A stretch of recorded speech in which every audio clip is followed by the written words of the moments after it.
Bought this HCTV antenna.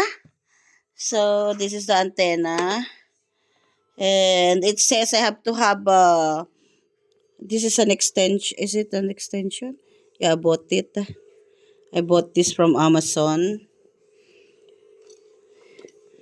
I ordered it from Amazon. So basically it says plug and play. It's so simple. This is our television. No signal. So I'll put it here. In the meantime, wait. So plug and play only. So basically I put it in the antenna. There you go.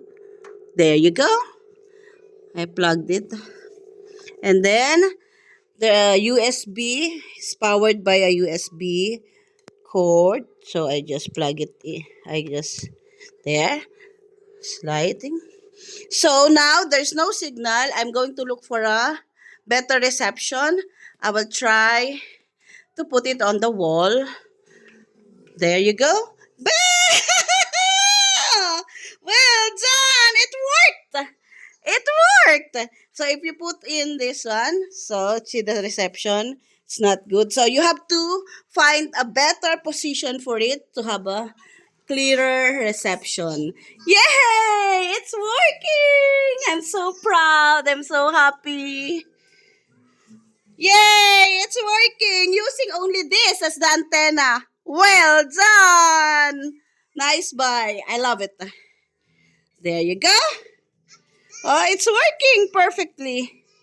But I have to put it because I'm gonna be tired holding it up. Okay, we can put this inside the room because we don't have a antenna there, anak. Yay! See, it's working perfectly. See? Hi, I got tired. I put it down. So reception is bad.